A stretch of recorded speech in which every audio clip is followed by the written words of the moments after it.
Welcome to the hotline for today, Friday, the 10th February 2023. So good to be with you, listeners. I've missed you. So good to have you. Thank you so much to my colleagues. Dr. Taylor, I saw the fun you had yesterday. You had fun for all of us, all of the entire station, actually. So thank you. Thank you so much. We know you have choices. We're very happy when you come here. Happier when you find reasons to stay. This is the hotline. Wow, there's a lot that has happened over the last couple of weeks, listeners. And I must tell you that I feel such the weight of so many things, so many people, because all around us, it's the news of some person we know, some person with whom we've been acquainted, passing. And I don't know about you. I've said this on this program before, that what gets me about life in 21st century world, especially coming after the pandemic, is that we seem to just move on so quickly. And it's very painful, very, very painful for me. I mean, in no time of somebody saying this person has died, people have made the adjustments already and they are into RIP or SIP, and I'm not there. You know, earlier this morning I heard the news of the passing of former senator, attorney at law, man who served this country as state minister in foreign affairs, Delano Franklin, and who, as I recall it, did a beautiful compilation of speeches, various speeches of a former leader of the People's National Party. I was trying to find my compilation because I remember Delano signing it and sending a copy to me. I think it's the speeches of Michael Manley. It is somewhere in the house. And I reflected for a brief moment that recently we did hear that he was in critical condition in the hospital and they were pleased for donation of blood for him. And then, for whatever reason, I hadn't heard anything else. And then I heard the news this morning. And just so many of us here, so close to home. And when I reach out to the people I know, people I have good relations with, I can only send a hug and say, when you're ready, I'm here. Call me if you want to have a talk, or if you want somebody to listen to your silence. Yeah? Such are the times we are in. I suppose those who move on quickly are those who will survive better the test of time, because move on we must, as difficult as it is. So I want to cover Claire. I want to cover Claire's family in absolute love and support at this time. None of the answers will come now or anytime soon, but we cover you with love.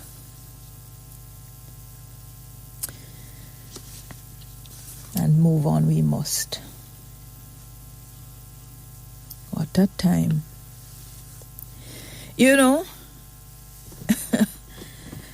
One of the most beautiful things coming out of this pandemic, which is also a difficult thing to live up to because there's no escaping.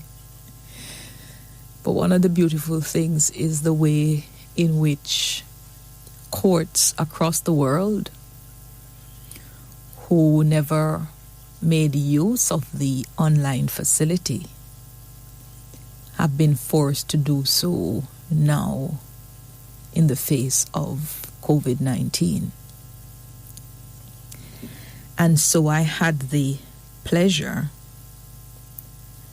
of watching portions of it live and then re-watching or re-listening, because usually your eyes are engaged in something but you can listen. Re-listening to some of the arguments made before the Privy Council in an absolutely crucial case that will have monumental reach in this jurisdiction. And that is the case of the Attorney General and the General Legal Counsel as appellants, and the Jamaican Bar Association being respondents. So the arguments were heard last November. And for those who are still interested, the recordings are still available on the Privy Council website, the Judicial Committee of the Privy Council. So I was able to listen back in part to the arguments by Lisa White. You know, I saw Lisa White for the first time in the Court of Appeal many, many years ago and admired her composure and the breadth of her legal arguments in the case that was being argued. Faith Hall was with her as well. And then I've had the benefit of being taught at the law school for ethics by King's Counsel Alan Wood, who led the arguments for the General Legal Counsel before the Law Lords of the Privy Council, accompanied by Simone Mayhew. Simone is such beautifully researched and thorough advocate. King's Counsel, recently minted.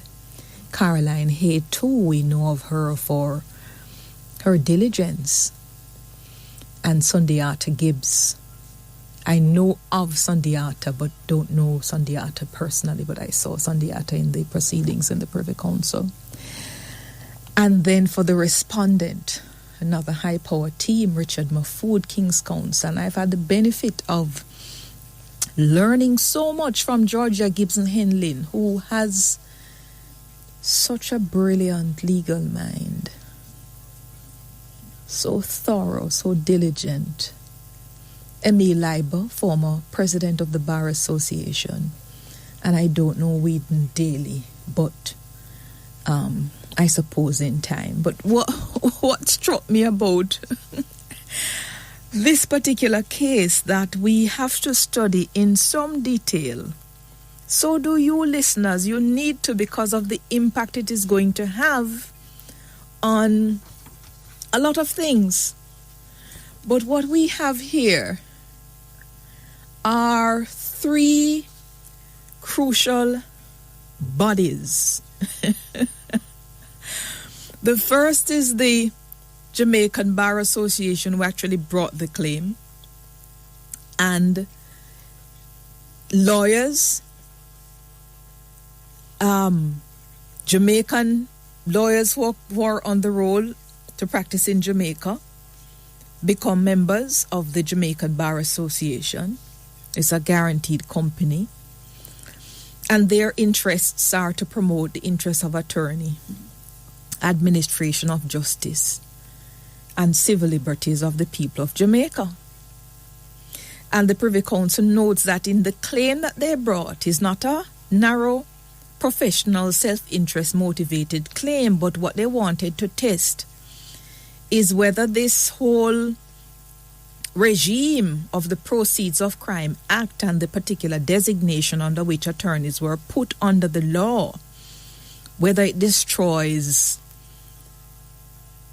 a fundamental underpinning of the lawyer-client relationship, which is the business of confidentiality, but more importantly, legal professional privilege. And it's that principle, you may not yet understand it, listeners, but you need to understand it because of the duty it imposes on the attorney in relation to the client and the comfort that you can take in getting an attorney who is duty bound by that particular legal profession privilege not to disclose what is communicated to you for the purpose of giving you legal advice on whatever the matter is, either for litigation or for simple advice. But the crucial thing is there's no confidence or there's no privilege in iniquity. And I could not have put it more beautifully than the Privy Council has put it. So if you're going to an attorney with a view to giving information about the commission of crime and thinking that somehow the attorney has a duty to keep that information private in your own protection, that in itself is not protected by privilege because the attorney cannot help you to commit a crime. So we have the Bar Association who has this particular mandate. We have the Attorney General of Jamaica, whose constitutional role is to uphold the laws, the Constitution of Jamaica. And we also have the General Legal Council, which is a body created by the Legal Profession Act, and it regulates the role of attorneys. It upholds standards and the conduct, and it carries out disciplinary functions and so forth. And it's just fascinating to me, bearing in mind as well that the GLC is also composed, as the Privy Council reminds us, based on submissions by Alan Wood, King's Counsel, that the 14 of the 17 members of the General Legal Council are legal practitioners that are nominated by the Jamaican Bar Association. So you have people who are all supposed to be looking out for, at its core, sort of similar interests, but sort of infinitesimally different in its outlook. And so when they went at it in trying to decide on the constitutionality of this Proceeds of Crime Act, it was something interesting to watch. And the decision as well becomes something interesting to read. So it's not something I'm going to read in a flash. I've started reading it, not quite complete. And the ramifications of it in terms of how it's going to work, I think, is one of the conversations we have to certainly keep having. We have to speak to the General Legal Counsel so that all of us can get guidance on what to expect. I heard a couple of attorneys react to the particular decision. I heard one counsel saying, if clients feel as if what they say to attorneys will divulge, we might get to the place in a violent society in Jamaica where they turn around and bring some harm to us. and all of these things. I'm not necessarily on that particular trajectory. No client not supposed to be coming to bring information concerning the commission of a crime and to feel that they can have cover in the arms of an attorney. That is completely against the ethics of the profession. And if they have been so led, tacitly or otherwise, we have to unlead them now. And where the stipulation is that is not 1, 2, 3 attorneys who are going to be doing it, but every single attorney doing the types of activities that are spoken about in the law, because it's not every simple transaction that gets covered under there. It's 6 different types of transactions that are to be administered according to Section 4 of POCA. The minister is enabled by affirmative resolution to designate persons as a designated non-financial institution, and it has the effect of bringing the persons so designated within the regulated sector for the purposes of POCA. And so, to the extent that attorneys conduct the following activities on behalf of the clients, then they are going to fall in the designated non-financial institutions. And those activities include purchasing or selling of real estate, managing money, securities, or other assets, managing bank accounts or savings account of any kind or securities or accounts, organizing contributions for the creation, operation, or management of companies, creating, operating, or managing a legal person or legal arrangement such as trust or settlement, and purchasing or selling a business entity. Those are the 6 activities, and they come from recommendations coming from the Financial Action Task Force, because whether we want to recognize it or not, international financial crime is the thing that has been running the world for a long time. Money is finite. However much it is countable. And people wash money across jurisdictions. You know, Dr. Ali as well at the law school told us long time ago that there are some particular professions that by virtue of what they do, they become almost conduits for the laundering of money. And one of the groups of individuals is the group of attorneys. So to accountants, so to real estate agents. And because we all have to ensure that this business of international financial crimes, we are not participating in a scheme in which we do not wish to participate.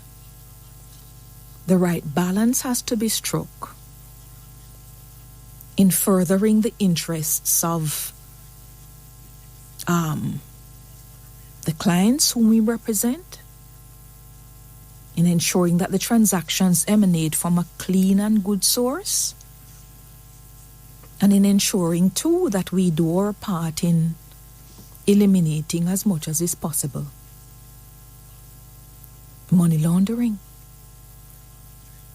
And so it's going to be crucial now to see, on the basis of a proper reading of this law, what and exactly how the General Legal Counsel puts the various systems in place as it had commenced in getting attorneys to comply whilst preserving the hallowed principle of legal profession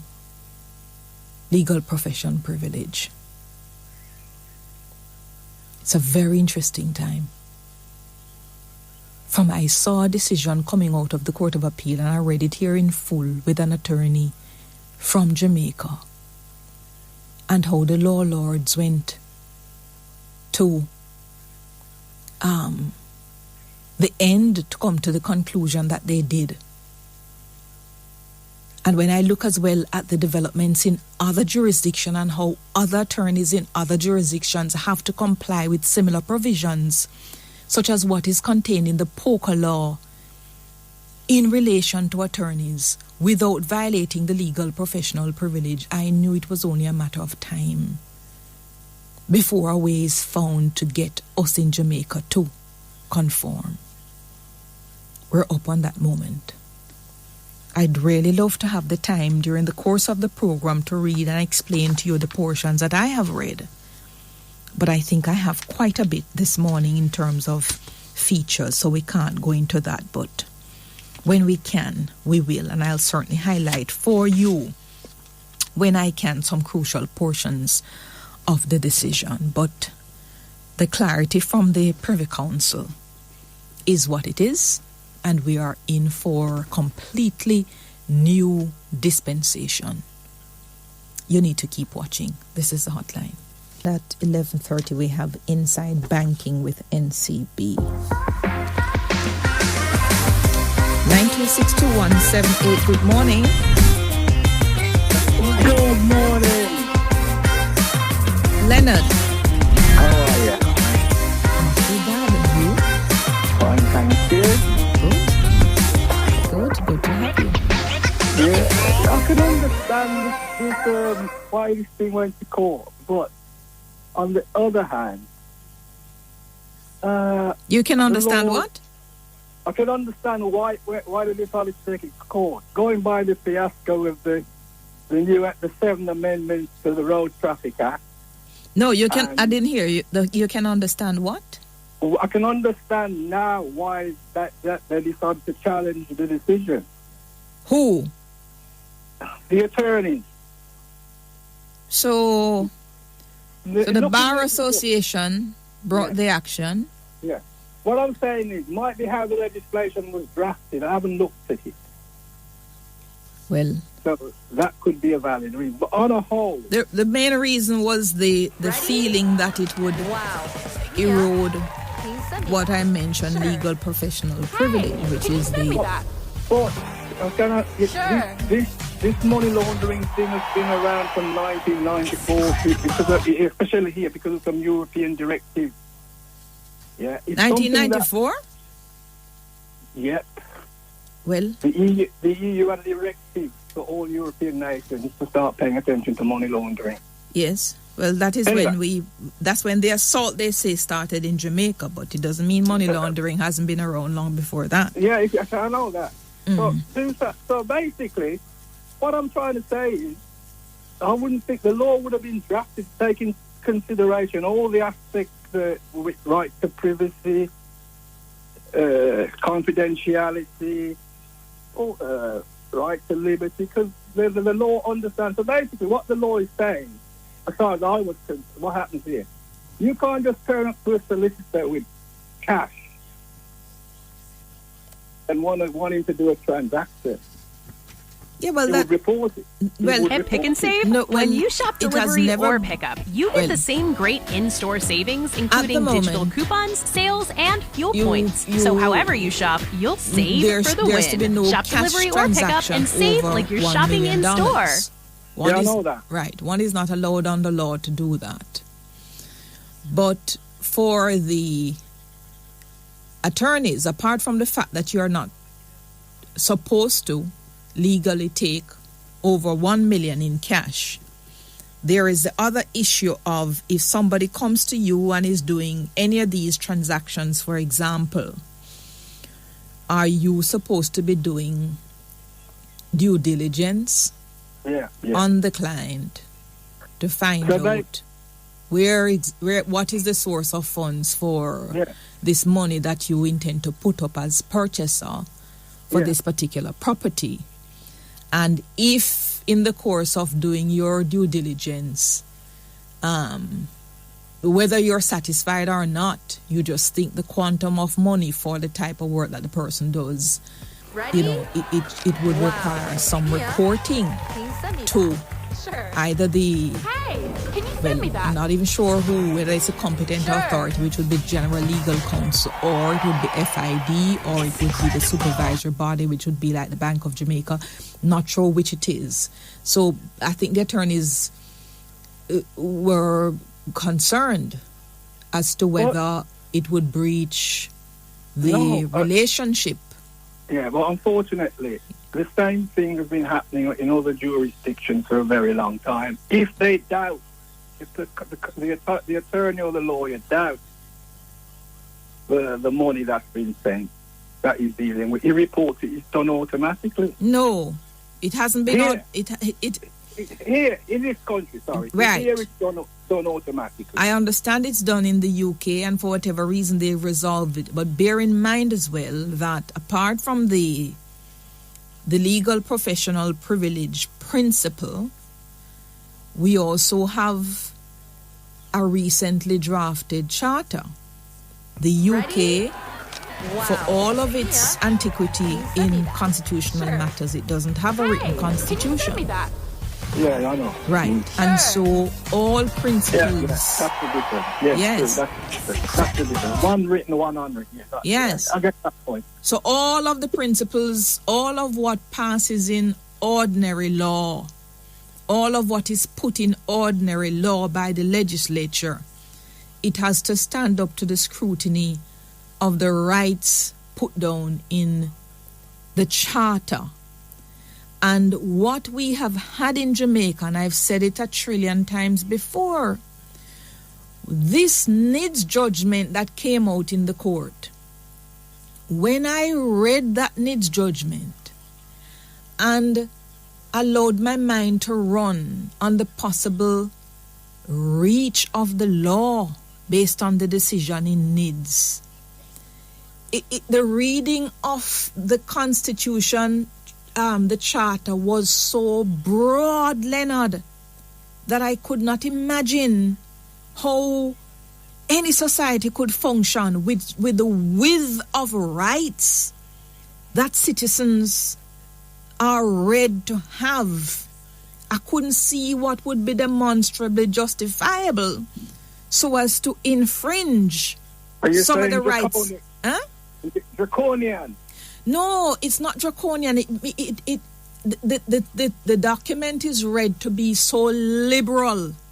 Not even the Atlantic Ocean is as wide in terms of the reach of the rights in the Constitution as read by the court that I couldn't see how it would be demonstrably justifiable that there could be any derogation from the rights in the Constitution as read by NIDS.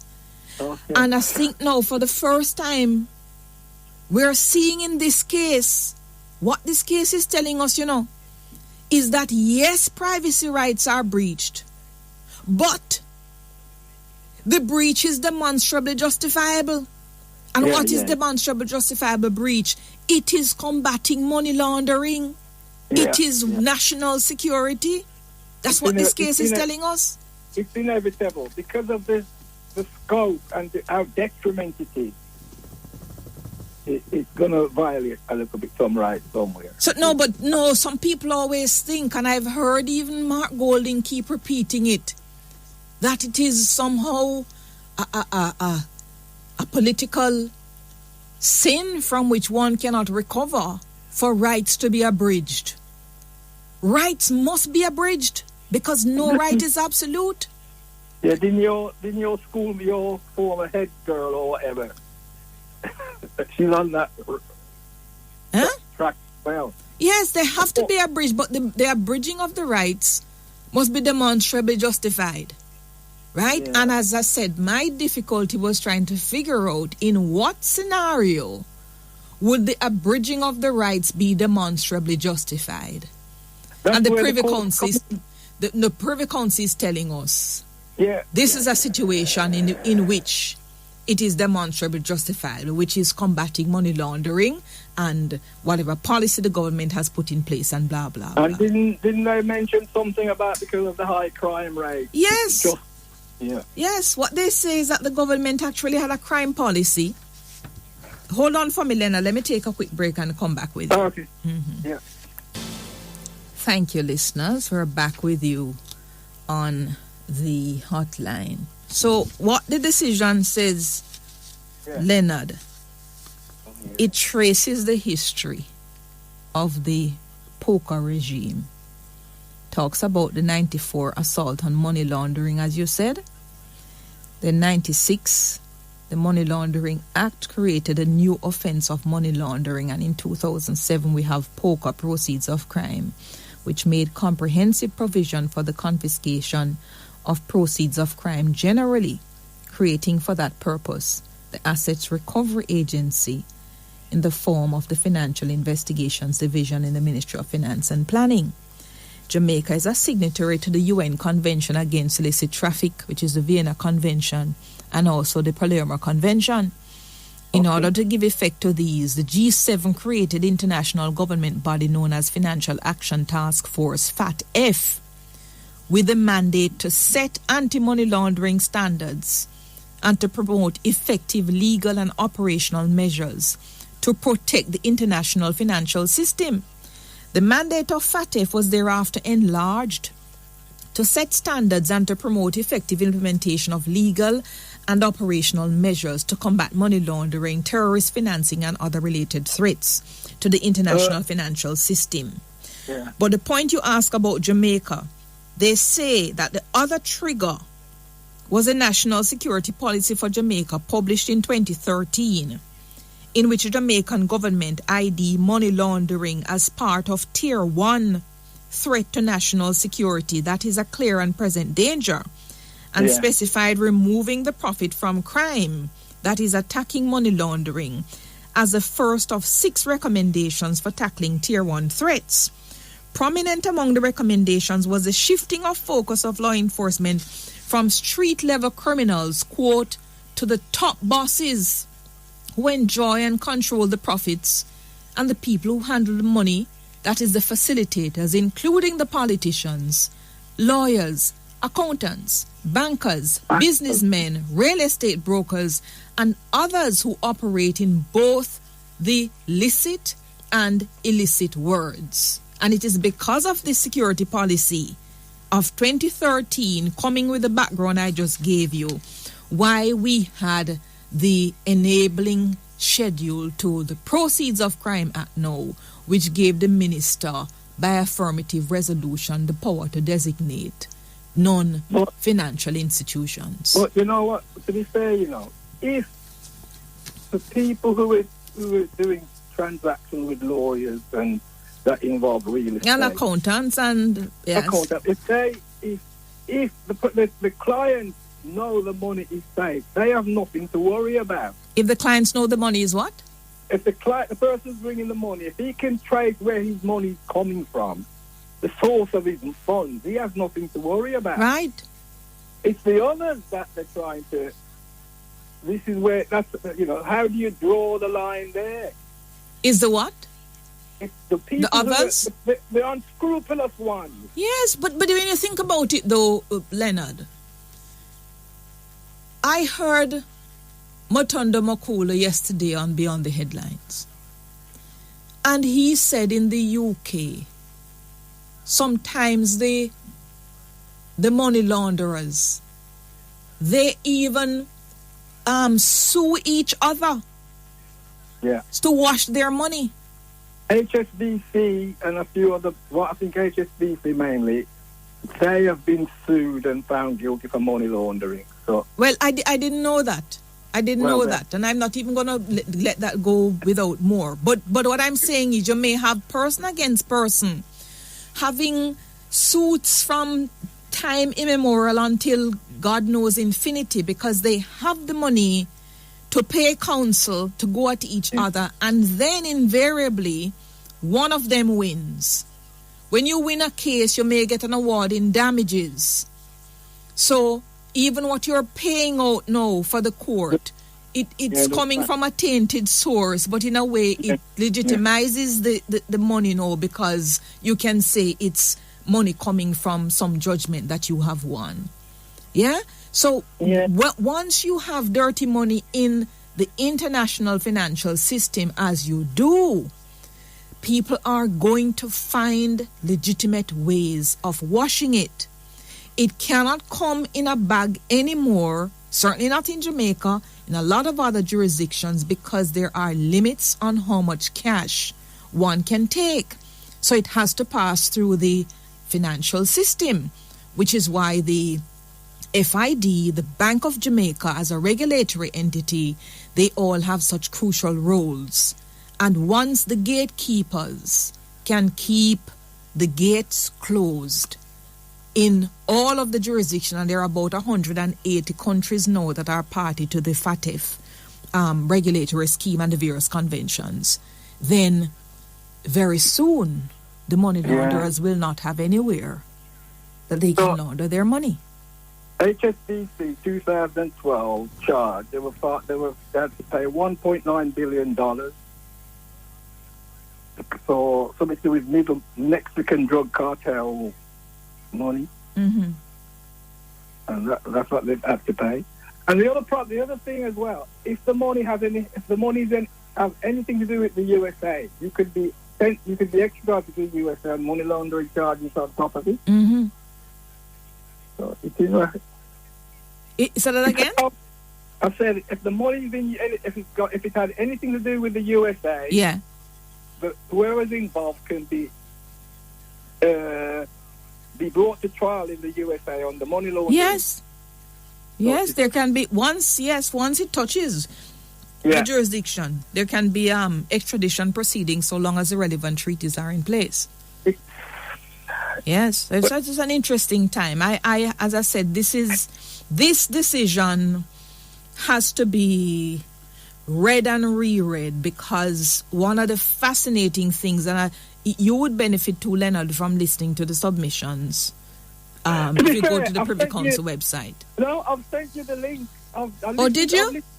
Yeah, on your Twitter feed. Oh God, I don't think I've been on Twitter in a little while, but thank you so much. I'll check. But the press summary is 4 pages most of the time. It's very useful. Yes, I see the press summary, but I'm not a summary girl. I know. I'm not about the normal people. Yeah.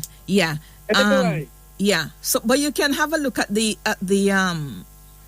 submissions, because there's one case that came to prominence in Jamaica, which is a Canadian case, Oakes, Oakes.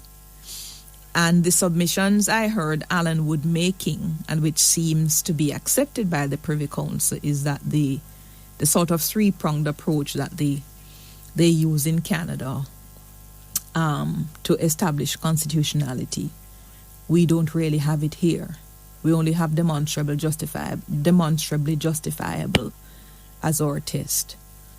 I think I've lost Leonard, and it looks that there's some modification of this Oakes test for the Jamaican jurisdiction based on this decision.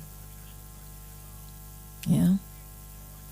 But so it is the beauty of the law. As the Privy Council says, the first instance, the full court gave scholarly, where did they say it?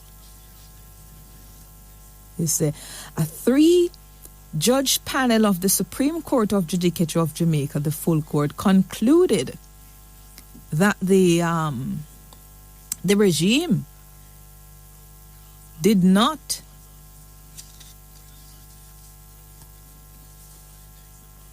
violate the Constitution. My paraphrasing it. But the Court of Appeal decided that they did.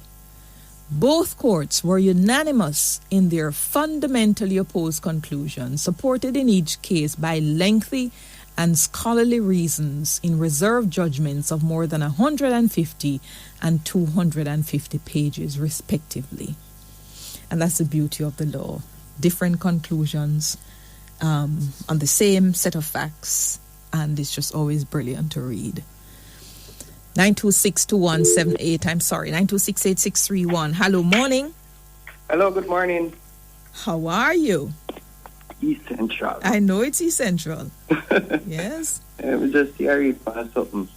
Mm-hmm. So, when the full court did rule or whatever in the first initial stages, lawyer will not be a burden no longer to share client's information. That did let you feel a relief? No, what the full court said is that they should, it's okay for them to be designated non-financial institution and they can do the reporting as required. The Court of Appeal overturned it.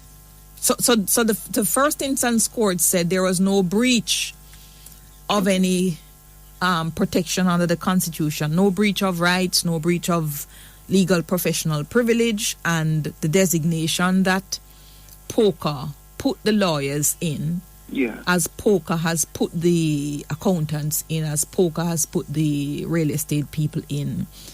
The court said nothing's wrong with that. There's no violation of the Constitution. Yeah. When it went to the Court of Appeal, the Court of Appeal overturned it to say no, it is going to erode legal professional privilege, and these are the various rights that have been breached under the Constitution. The Privy Council has now said no, the Court of Appeal is wrong.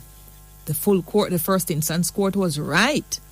And yes, there may be breach of the Section privacy. 3J and Section 13. 3A, 13.3J and 13.3A of the Charter.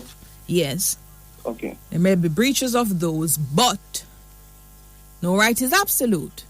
And a breach is justified so long as it's a breach is constitutional so long as it's demonstrably justified in a free and democratic society. And in this instance, they held that it's demonstrably justified. So what was the main trust that the Bar Association brought it? What was it? What was the main? The main trust that what? The Bar Association brought it to the court. Brought it to the court? Yeah. That to do the disclosures that the Proceeds of Crime Act wanted it to is going to violate and put at risk the lawyer-client relationship, because underpinning the lawyer-client relationship is the whole concept of legal professional privilege, meaning when somebody comes to you for advice on any matter and you give them legal advice within that context, it is protected by law. Advice privilege. So unless you, the client, go and disclose it, I as a lawyer can't go disclose it to anybody to say you came to me and you sought particular advice and this is what I gave. Or if during the course of litigation I give you certain advice as well, that is also protected by litigation privilege. Miss Emily, you know, I forgot to call you back on the case Age and Nation, because I noticed it was decided before the new charter, the old chapter 3, so I forgot to call you back on that, you know. Yes. Yeah, all right, take care. Yes, headlines time. Thank you, listeners. We're back with you on the hotline. It's time now for On the Pulse with Public Health. Happy to have joining us the Health Minister, Dr. Chris Tufton, Health and Wellness. Wellness is so important. Dr. Tufton, welcome to the hotline. Are you there? Let me make sure we're connecting with the minister. And I emphasize the... Hello. Hi, Minister. Welcome. Hello. Yes, I was saying thank you. Happy to be here and happy to hear your voice. You seem to be missing in action on a Friday. Oh, but God. You know. Yes, yes. I tell you something. I'm in over my head with my court schedule, I tell you. But so it is, yes. But I emphasize the health because the wellness, because I see for Jamaica's first in the paper on A3 today of the Observer where you are quoted as saying, if you examine the health profile of our population, we're in a crisis. Electronic banking, which, if we were to be blunt, there is actually a lost generation around that crisis, a cohort of citizens who unfortunately will have to spend the rest of their lives trying to make themselves as comfortable as they can, but will never be the same in terms of being healthy, in terms of productivity, in terms of time they can spend with their family and friends.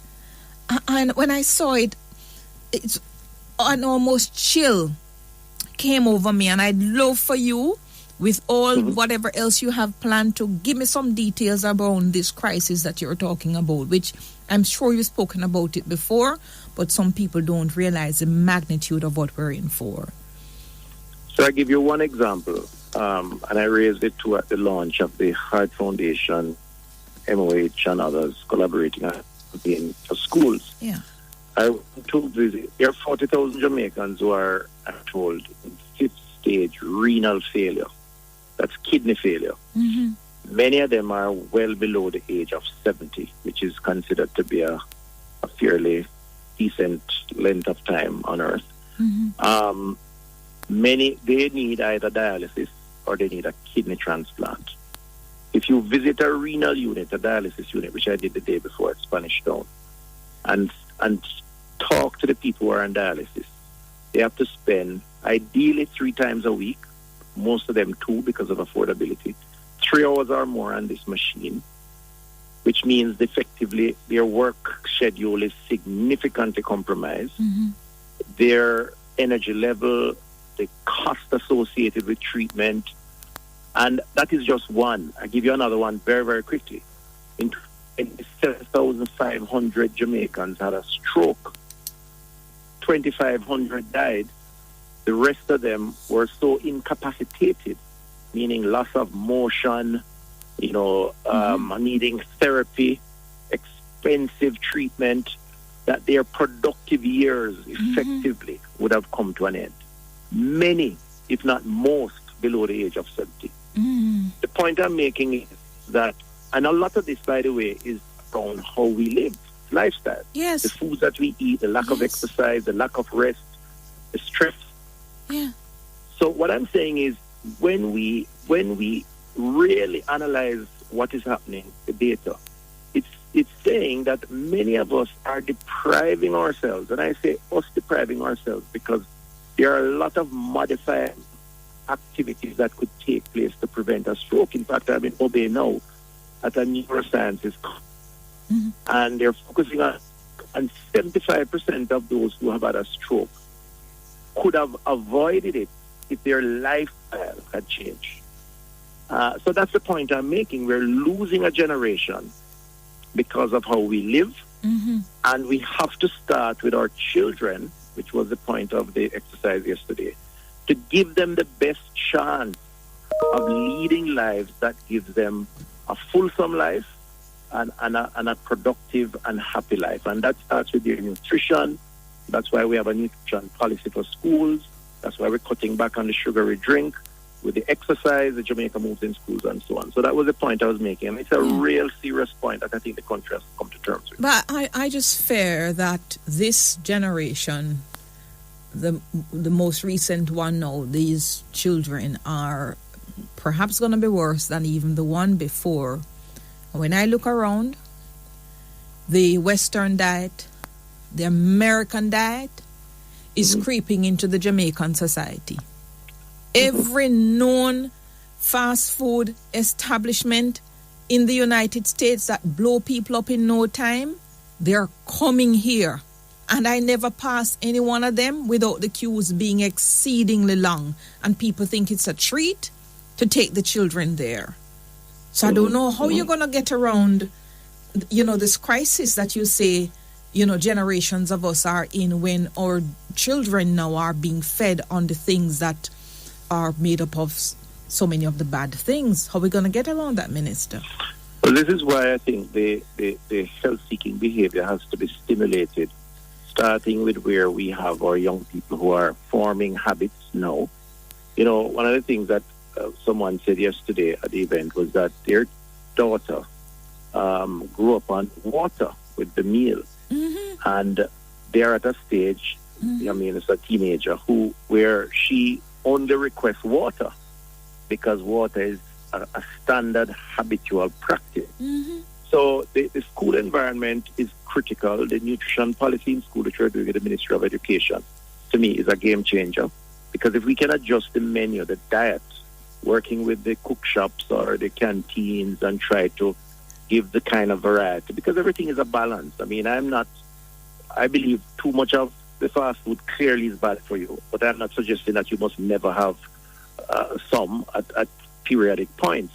But there's also a great need for the providers of these foods, local providers or one agricultural sector, the integration into eating fresh or to adjust. So, for example, we are now moving to eliminate trans fats out of our food system. Now, industrialized trans fats is banned in the US, it's banned in Canada, in the UK. It is allowed in our food system here. It is one of the leading causes of cardiovascular disease, which leads to things like heart attacks and so on. We need to get that out of our food system. Now, luckily, the importers, the manufacturers association have agreed, and we're going to be working with a timeline on that. So there are things we can do at the policy level. There are things we can do at the community and individual level. And what we have to do is view this not as restricting choice, which the opponents of these measures tend to use, but as to serving the greater good of a society, where all the sickness burden doesn't rest with one individual or the affected individual. It rests with all of us collectively, and therefore it justifies the need for this kind of intervention. Yeah, and then if you mention the dialysis, and there are nephrology services now being offered. That they always been, but the machines have been non-functional or what? So what we have done is expanded the number of machines, added some new, highly technologically advanced machines, which means more efficient treatment, more consistent treatment, some more persons. So Spanish Town Hospital right now, for example, treats just over 50, maybe a little under 60 actually, patients on a weekly basis, giving them at least 2 treatments per week. No, but Emily, the scary part is they have a 300-person waiting list. So they're treating 60. There are 300 people who are waiting, and either have to go to the private sector, where it is $12,000 to $15,000 per dialyzed treatment, and they have to do a minimum of 2 per week. That's $30,000 per week. It is just unaffordable. It's unsustainable. And this is a Spanish Town area only. This is those who are registered with Spanish Town. KPH has about 450 waiting, I'm told. As I said, there are about 40,000 Jamaicans who are in 5th stage renal failure, who either have to be dialyzed or they have to get a kidney transplant. A kidney transplant in the U.S. will run you $100,000 US, but you have to find a donor, and that is also another issue. We do a few transplants here in Jamaica. We have to build out the capacity to do more of it. But the truth is, kidney failure starts with hypertension, starts with diabetes. So if you screen, which is an area we're going to be focusing heavily on this year, and I'll speak more about that in my sectoral, then at least you will see the warning signs. Because remember now, hypertension is linked to things like salt intake, so the food that you eat, the lack of exercise, and those things lead on to greater challenges, which then becomes ultimately debilitating and finally facilitates our demise. 80% of deaths are linked to lifestyle-related diseases. So it's a whole, conundrum that we face as a society, which is why we have to shout it out and try to bring some measures that will restrict some of these things that are causes. Yeah, your technical support team, Dr. Sandra Chambers, Regional Technical Director, Southeast Regional Health Authority. Dr. Chambers, you're there? Dr. Roger Smith, consultant nephrologist at Spanish Town Hospital. On. Hi, good to have you. Dr. Smith, are you there? Hi, good morning. Morning. Really, really frightening, the numbers I'm hearing from the minister who are at end stage renal failure. Is it 5th stage renal failure? Needing dialysis? Yeah, stage 5 kidney disease or end stage renal disease. Those numbers are truly frightening. And what is frightening is that when a patient approaches CKD stage 5 or end stage renal disease, their risk of heart attack and stroke goes up about 6 times that of the normal population. So not only do you have to deal with all the things that you need to do to keep them alive in terms of getting them dialysis, the drugs necessary, and so on. But you also have to now deal with the fact that the number of events that this population is going to have is going to be like 6 times higher, and in addition, adding more burden of disability to the patient and increasing the cost of their overall care as well. Mm-hmm. So the earlier you intervene from a budgetary standpoint is actually the better for both the amount of money you have to spend as well as the benefit of the patient. But for how long does one need to have unattended to, untreated hypertension, diabetes, or some of these underlying conditions before it morphs into end-stage renal failure? Well, everybody is different. I mean, you can't just generalize. In general, though, if I had to generalize, I would say that before, you don't usually see this problem occurring until after about 10 years of hypertension to begin with. Mm. And, you know, there are many factors that contribute to this. The overall health of the patient is one such factor. You could have somebody with severe hypertension but a genetic predisposition to renal disease specifically, and then they would have a more rapid progression than somebody who did not. So there are multiple patient factors that can go into answering that. Right. And I mentioned this thing about genetic predisposition the last time because my limited reading on these things, Dr. Smith, is that as much as all of us may have genetic predisposition to certain types of illnesses, we need culinary triggers sometimes or lifestyle triggers to get the genetic disposition activated. Is there any way it can be a course of study for the doctors, for the nephrologists to literally write down what are the triggers to preventing the genetic disposition from being activated so we can run a campaign to stop people turning on those triggers? I wish it were that simple. I mean, from what we have seen in terms of the research, you know, there are certain genes that predispose you to being unable to properly repair damage when it occurs. Yeah. And some of these genes are preserved in black people because they offer some kind of protection against environmental problems such as sleeping sickness, for example. So you may actually have a surviving cohort of patients now living in Jamaica with these predispositions due to their origins in Africa and so on. Yeah. And in that scenario, any damage to the kidney at all will likely be not repaired. So they are more likely to not fully repair that kidney after the damage takes place and the damage accumulates over time. So every single insult that you can prevent is an insult that should be prevented. So yes, you should never be obese. Yes, you should always control your blood pressure. You should avoid nephrotoxic things. You should exercise.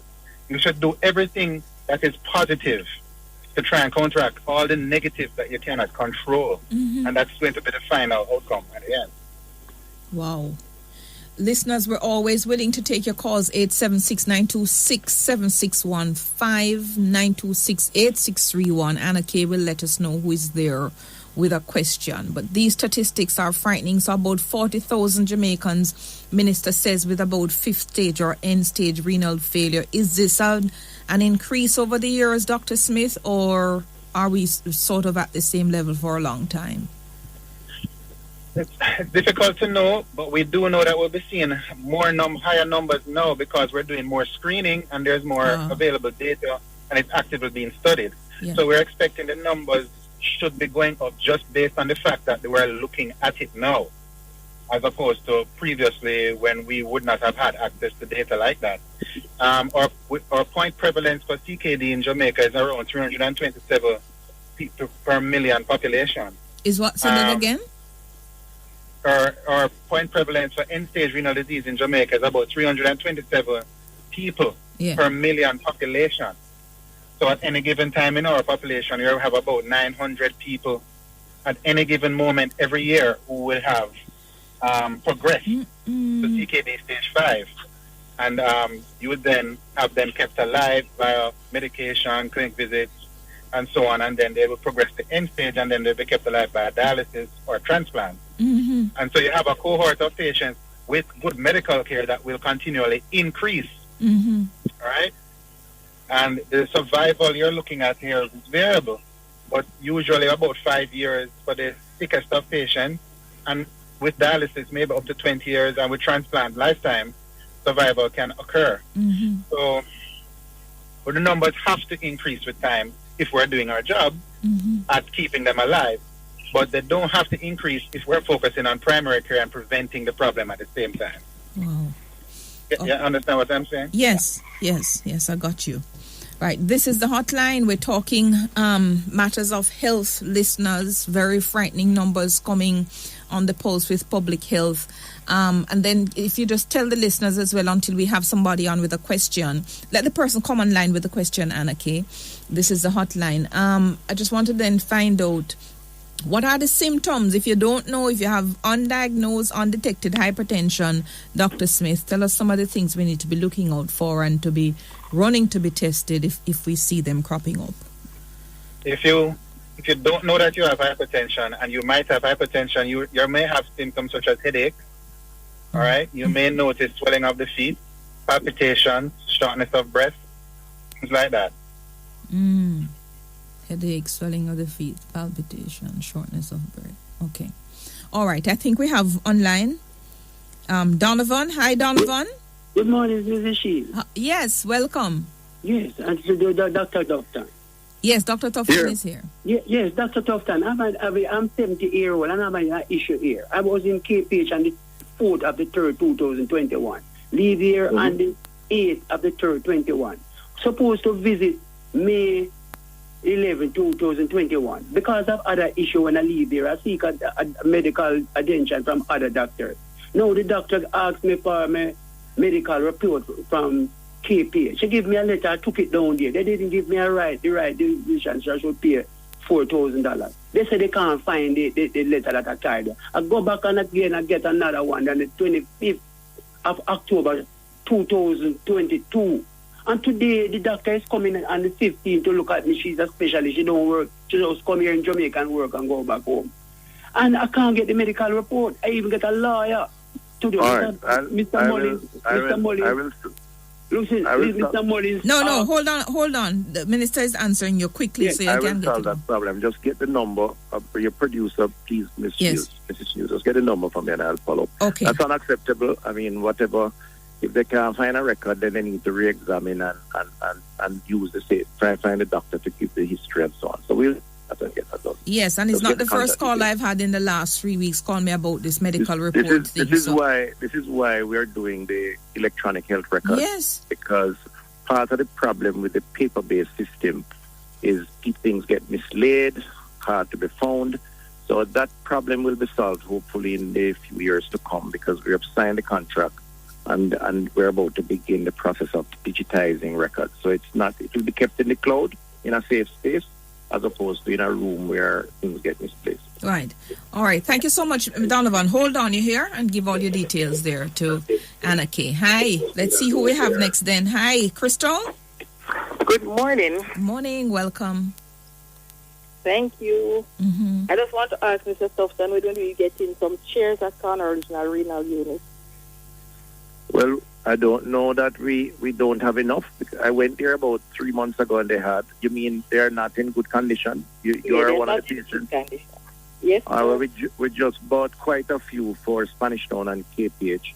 I'll find out from the Western Region team what the situation is there. But thanks for the call. I'll follow up. And if there needs to be replacement, I'll ensure that they get it done. When was the last time you went there, Crystal? Yesterday. She goes, if you're a patient, you have to go twice a week, right, Crystal? Oh, and the ones that are there, they sort of pop down and uncomfortable? Yeah, they're popped down, they're tear up, the sponge are exposing, they're ugly. Yeah, what's the life cycle for a chair like that now, Minister, with the regularity of use? You know? Well, the ones I saw at Spanish Town, I suspect they could give you 5 years or so. I mean, I'm guessing here it depends on how they push them around and the wear and tear from usage. But they're constantly used. 6 months in a government facility. No, they're sturdy chairs. They're reclining chairs because you're sitting down for 3 hours or so, you know. Mm-hmm. So we try to get them where you can recline and so on. Exactly. 4 hours. 4 hours, exactly. 3 to 4 hours. Cannot recline. They're mashed up so some cannot recline. Crystal, you're in what age group? 29. 29. And you have renal failure? Yes. How is that for you? Very difficult, but I'm coping. Good. How many days do you go? Twice? Yeah. Dr. Smith, how does this work? How does a 29-year-old have chronic renal failure? There are several reasons why that might be. I mean, we need to know the history of the patient, but we have pediatric patients with renal failure. We have patients that are 10 and 11 causes. Oh. So if you have a pediatric patient with that, what causes it then? One common cause that we saw in the past is posterior urethral valves.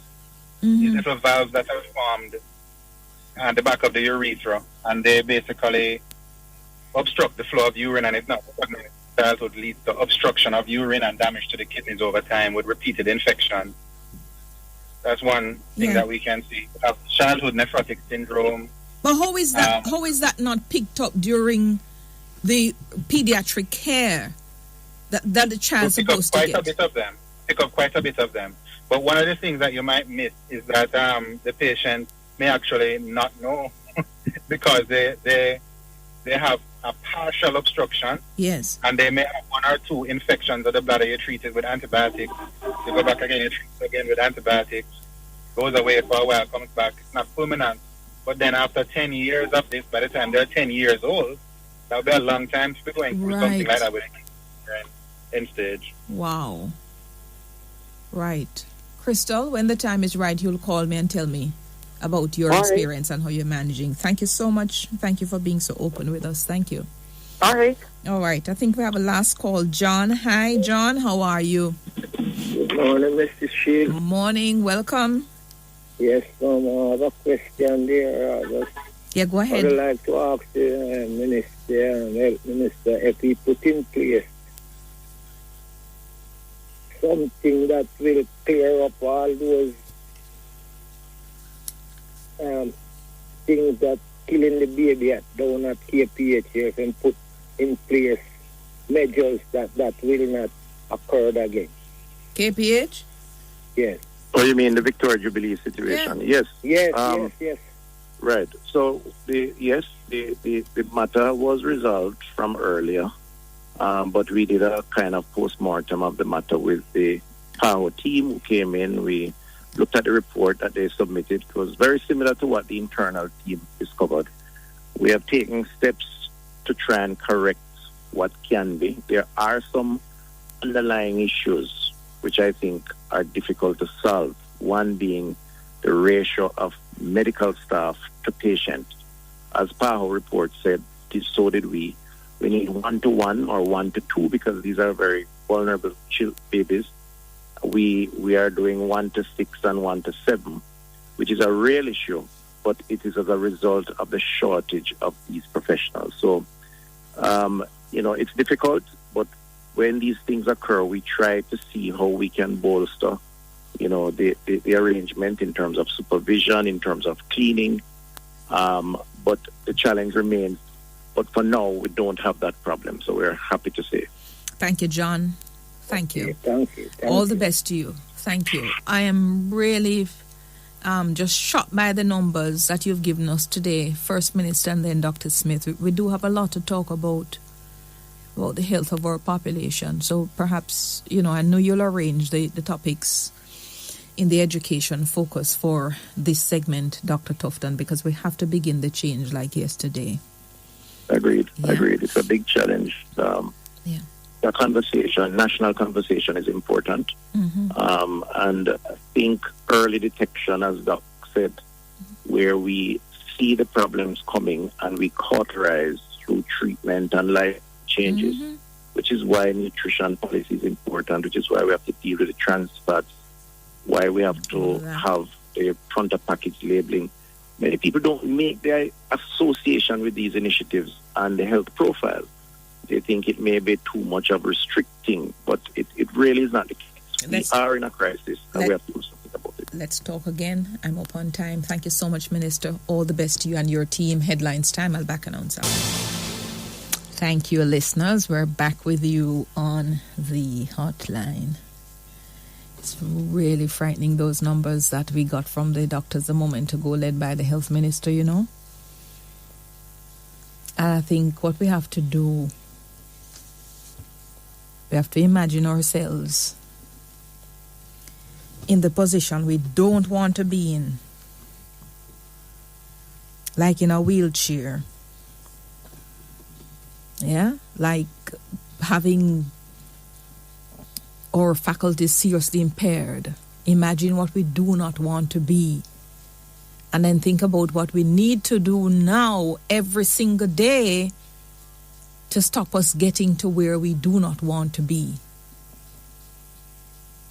And I keep saying, everywhere I drive around Kingston now, or outside of Kingston, all of these fast food places cropping up, and they're never empty.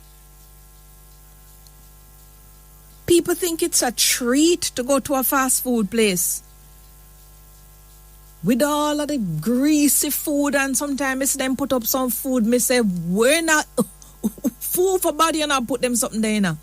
Why? Your body's supposed to be your temple. Some food mustn't worship here. It is honestly, I don't know what we're gonna do. Someone couldn't pay me if you eat the food when I say not eat. The whole heap of fire up, and I mean, once in a while you may be able to put a little piece in your mouth and get away with it, but every day so. Sometimes I see them post out some food on Twitter. One whole heap of rice, 2 dumpling, broad like a cartwheel, no vegetable. And if some vegetable dip on it, the vegetable say, "Hi, I'm the watchman." And then you get some meat with a whole heap of gravy, whole heap of oil, and when you eat that, you're supposed to feel sick when you're done. And if you not start feel sick yet, it's only a matter of time. You cannot exercise away a bad diet. Once you pass 20, it's like you're on the decline, and you need to know that. You have to work 5 times as hard in the gym to get the type of body that you want. And as we talk about the gym, I'm not talking about JIM, nor crazy gym for ice cream. I'm talking about GYM. Someone who needs to learn to go lift up something heavier down the plate. It's really bad, and everything keeps putting a strain on the public health system. If you think the American diet is good, look at the number of casualties they had from COVID. And the number of casualties from COVID is a testament to the underlying health conditions of the nation. You can't get me leave my yard without my food, you know. It's how many bags I carry come in here daytime, DT. 4 bags every single day. 4 bags. 2 of which must contain food. One has my bag that I plug in with my food, because you now catch me in a canteen line. And then me go in a canteen line, do you know what? If I go to a canteen, when I used to do judicial clerkship at the court downtown, and the very rare occasion when I had to eat the lunch down there, you know what piece of fried chicken me want? Because the fried chicken, they cannot spoil the fried chicken. Everybody in Jamaica supposed to can cook fried chicken. But I'll have the leg or I'll have the rib, and I will take 3 bites out of it. You're probably not going to get me take a 4th. And I'm going to waste 3/4 of the food that is there, because I'm thinking, what am I eating? Why am I eating this? But me carry my fruit, my salad, my water, my nuts. I'm not going to be eating the rubbish that is out there. And I think we need to learn that. Yeah, because we're making ourselves sick. Think about it. That's a sermon for the day. Sermon on the Mount. I'm up on the break. You're now listening to Emily Shields Talk with Substance on Hotline. Radio Jamaica, active for the good of our nation.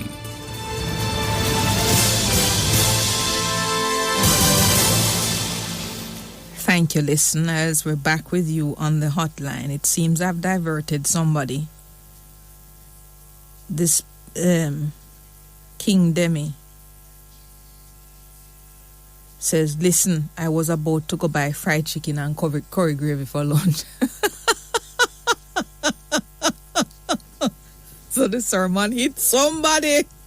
Hallelujah. No, it's a serious thing, honestly. I see this new dispensation, though. There are some people who never do any abs exercise in them life, you know. And them have six-pack. Because them have all sort of surgery now to fix everything. But it's not everything come easy good. Yeah? The heart needs to race. If you can't find somebody to make your heart race, go do something to make your heart race. Usually a good round of exercise will do that and incorporate it daily. You see all the people them who want taxi man pick them up at their gate. You stand up with your handbag and your powder in your chest. Come up all under your chin. You don't want to walk and sweat. Your belly getting big.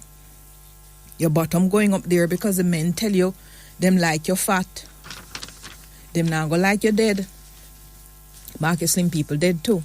Because you can be slim and unhealthy. But we need to walk more. I'm very serious. This appetite that we have, that taxi drivers must pick us up right at our gate and drop it right at the workplace. Nobody wants to walk because walking is an inconvenience. We better go back to those days because we're an unhealthy population. And everybody now have baby doll shape, Coca-Cola bottle shape. Once upon a time, it used to be very rare. You see the woman coming out there, you say, oh my God, where's that lady coming from with the shape? Everybody now has this cultivated Coca-Cola bottle shape. A whole heap of sickness underlying. Do more for yourself. Eat better, meal prep.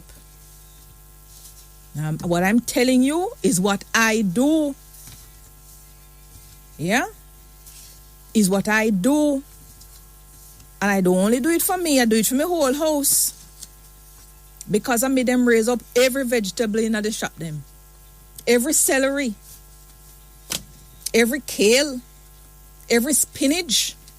The price gone up because I buy it in bags upon bags upon bags and use it. But you don't come eat my food. Because I don't want sweet things. For sweet in your mouth, bitter in your belly. 876-926-2178. Any day you see me out the road and me look like me more than 145 pounds, you don't call to me. Yeah? Any day. Maybe I Miss Lucy. You don't call to me. Church sister. You're too fat. You have to go up on there. Right. I see this, yeah? Yes, sister. Almighty God, daughter. Yes, sister. What me tell you about? The Lord's my shepherd. Oh, you come in as a soul. Me just touch you. Yes, sister. Mighty God. Hey. Hey. I arrived. Good morning. How you come to be on the phone line? No. I've been there. I said it there with you, Miss Lucy. What can you mash me up so? I am working. Thank God for that. I am working so nicely. And I get up this morning and I'm working in the yard. Church sister, I do my best, church sister. Yes. Church sister, morning to everybody, foreign everywhere. How much pound you reach now? Much pound you reach? Huh? How much pound you reach? 67 now. 67 stone? Me do 19 stone now. 19 stone or 67 what? Wait, then. Me do 267 now, sister. Wait, then 19 stone and 19. 24 stone, and me do good, sister. 19 times 14, 266. My God. Sister, member say me there 24 stone. Me do well now, man. No. Coming down nicely. If you're there, 24 stone is a whole mountain. Sister, so, 2 pound less 300 men this September, sister. How much now you can't code? Me that do well. The people that say me have no shame. That woman not tell her we to the highlight also. Me have no shame. Me? What is your shame for? After me not the secret myself up. You don't secret yourself. You're coming down. Nonsense. Don't worry, you're coming down. Church sister. Hi. Me name there me yard Monday. And I went somewhere. And then I go on me here just now to go do me la. Hey, hungry take me over. Me name cannot na me bag. Church sister, me go one place to buy things to eat. Hey, mighty God of Daniel.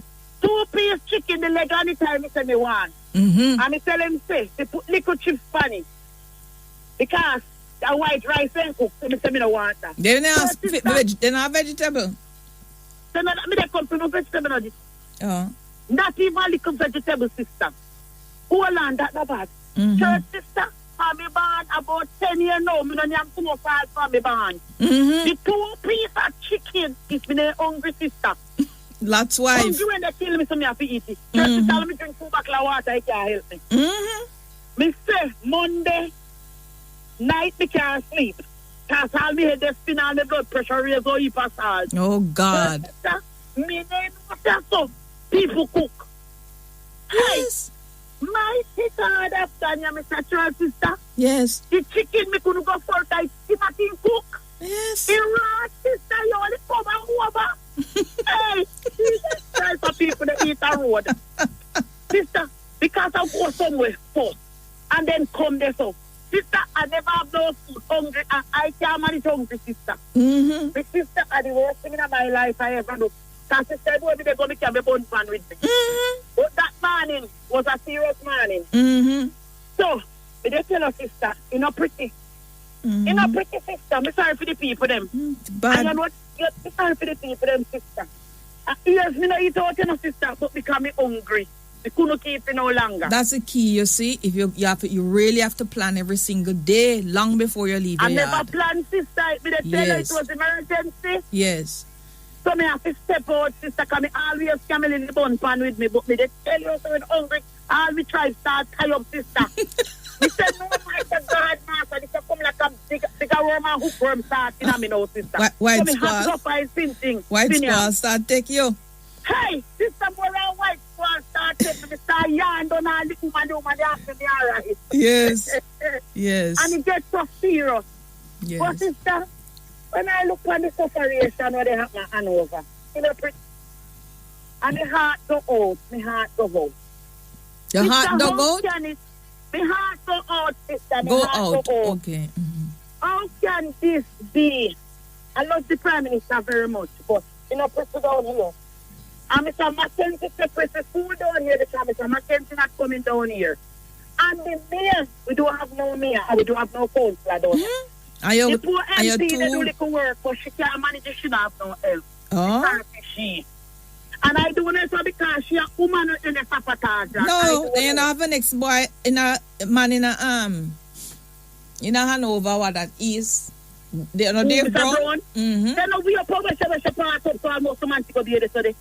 Oh. Up and April in there, and I don't have to do that on your way, sir. Oh, different constituency. I come and hope down here, sir. A two labor right you have down there, so if your party people then now. Go to church and come for practice, come for a country, so. A good girl who used to know water in a pipe, so.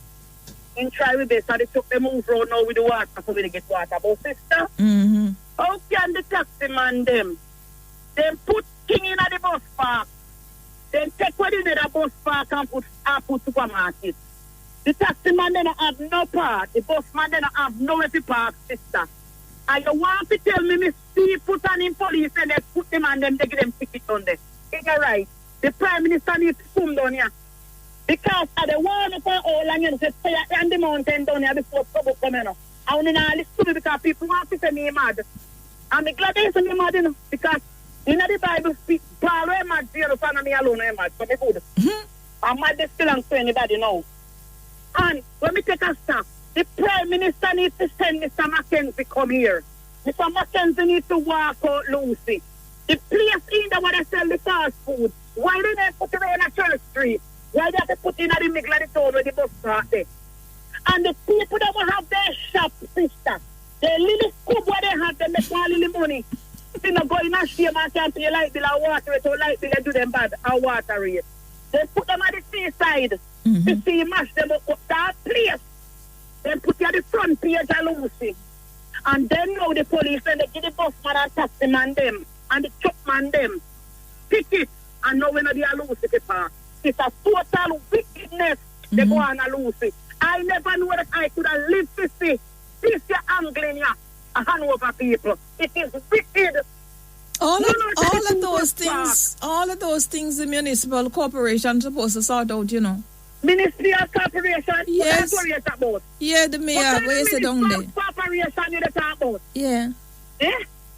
Do we have anybody in a minister party? Well, tell you where the master from go so down in Pandora. What kind of corporation you talk about? The local government posts at it all. Local government is Desmond Mackenzie's. It's for the people them, the boss man them talk to me. They say they want Mr. Mackenzie. The taxi man them talk to me. They want Mr. Mackenzie. The little truck man them, they want Mr. Mackenzie. As I concern right now, Mr. Mackenzie, you is a proper married man. You're right. And it look like you want. They hold the married come in.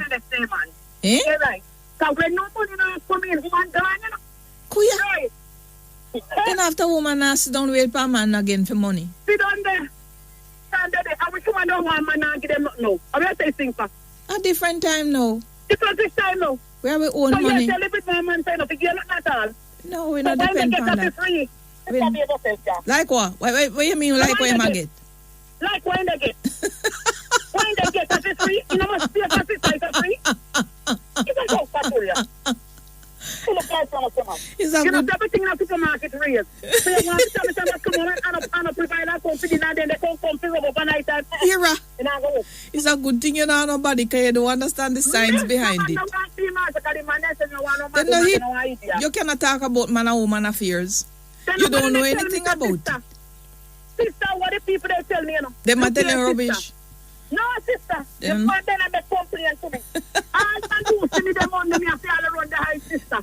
Taxi man, bus man, they run me down like me and the Prime Minister. Oh yeah, was I your turn, Gully Bop? Everybody want to talk to our Prime Minister. All right, Gully Bop, Miss Lucy, have to go now. It's time over. Goodbye. Have a good weekend. Thank you, listeners. We're back with you on the hotline 876-926-2178, 9268631, 9267615, and 1-888-991-2080. 2178. Hello. Hello. Welcome. Hi, good afternoon, Mrs. Morning. Mrs. Shields. Morning. It's still morning. Oh, it's here. still morning. Yes, who is this? Oh boy, I just wanted you to move on. Really? Right. No, sir. Who is this? My name is Claudia. Good to have you. First time? Not the first time calling the program, but I think it's the first time I'm talking with you. I'm going to be talking with you. Good to hear you, Claudia.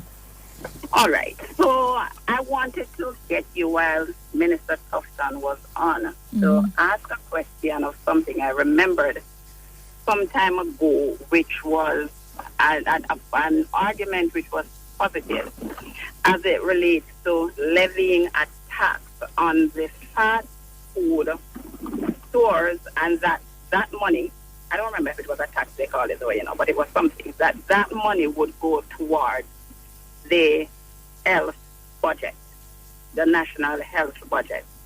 At the time when I heard it, I think it was a brilliant idea, and I was really looking forward to see the movement of that. But seems like it would have died a natural death or a very unnatural death. However, I think it is something that should be explored, because Dr. Tufton would have repeatedly talked about the amount of money that is expended on a yearly basis as it relates to NCTs. And as you would have said earlier, almost Not would have. As I said earlier. as you said earlier. Yes. you know, that's one of my issues, yes? Right. Yes. Yes. The amount of fast food places that we now have here in Jamaica, I think that matter needs to be revisited. And yes. And we look at it as just something that we would have heard this from time to time. And it really, we don't understand the seriousness of it until whenever time it is close to home. And or when people are dying. Yes. You go to the doctor and you hear that your kidneys are not working and you need dialysis, and then you start wondering, where's the money going to come from? And pressure. You start putting pressure on people who didn't even know about your lifestyle that you were living. And I'm not saying that is just fast food alone that can cause these illnesses. Yes. But I think. But can I pause you on that? Sure. Stress, the management of stress, poor sleep. A lot of people think if you don't look all haggard with bags under your eyes and whatever else, you're not working hard enough. And the research is now showing the quality of your waking hours your sleeping hours are important as your waking hours and the quality of sleep that you get. You see this thing, Claudia, where people have this cell phone tag onto them body like an appendage? Everything comes in is a ping. The blue light going off, all sort of lights. The blue light is messing up our circadian rhythm, which is our sleep pattern. We're not sleeping well enough. We're not getting the deep, reparative REM sleep, so you don't wake up well. And poor sleep on top of bad diet, on top of poor stress management, high cortisol level, all of those things are recipes for sickness. Absolutely. So absolutely, it's a lot. Right. And I look at people, I look at us all the time. I look at myself in the mirror too, and know when you need to recalibrate. But sometimes you look at people, the skin tells you how unwell you are, the eyes too. Yeah, and we need to learn to sort of read those cues that we have. The skin is the largest organ in the body, and it tells you whether you're properly hydrated, whether you are well slept, or whatever else. We just need to learn to read. But I'll ask the minister about the levy on the fast food tax. I don't remember hearing it. I know there were tax on sugary drinks and all of those things that were proposed, but one of the things about this country, we love to talk about rights. Everybody thinks that we have more rights more than the 7-8 billion people in the world. Can't happen here. Once upon a time, people said them have them right for smoke anywhere them want. Them have a right for drive without seatbelt. But in every country I know, governments are given the autonomy to regulate, to put laws in place, either to ban smoking in public space, even if you think is you alone inhaling it. Seatbelt law to make sure you're protected in your seat, because sometimes in a dropout, you can drop out in front of me, give me post-traumatic stress disorder, plus you put strain on the system, and also regulating the sugar content of the things that are produced, because somehow we are not learning to control our unhealthy appetite and taste for things that are overly sweet. So something has to be regulated for our own betterment, and I strongly believe that is part of government's role. I absolutely agree with you. And another part of that problem, is the who's who's, because then the next thing you're going to hear is who owns these places, and you are infringing. As you said, everybody claims they have rights, but the fact is that it is an indictment on us as a country when you have the things that is just the things are running out of control, and there is nobody to say, hey, put the brakes on this. Yeah. Because as bad as this might sound, a lot of us don't even know the things that we are doing that are not good for us. That's true. But the people in the health industry knows, and I really believe that I would support the government with this level 100%. Well, let's see if it was ever a thought. I'll find out and see where we can go with it. But something has to give. Thank you for the call. Have a great weekend. Thank you for listening. Yeah, man. Yes, okay, bye-bye. Take care. 9268631. Hello. Miss Crook. Oh, yeah. It was a thought, but just talk to the people them first who they import the bad food in the country, like the crack rice. They must look in the mirror when they talk. Because we know about some the country know about crack rice, but we know a lot more about others. Well, you understand? You should ashamed to come here bringing rice in the equation. Products. Why should I be ashamed? You should be ashamed. Let me tell you why I should be ashamed. Where rice grow? Let me tell you something. Where rice grow? You ever pick rice yet? Never pick rice yet. Don't ask where rice grow. Rice is such a part of my contribution. Ask the health minister where rice grow. Good. You ask him where rice grow. But the point I want to make... You don't know if you plant banana? We don't have enough time. Let's cook. Banana full of potassium, you know. The insurance companies are taking Jamaican people for a ride. You cannot just tell me that because me drive a station wagon car, me supposed to pay a higher premium than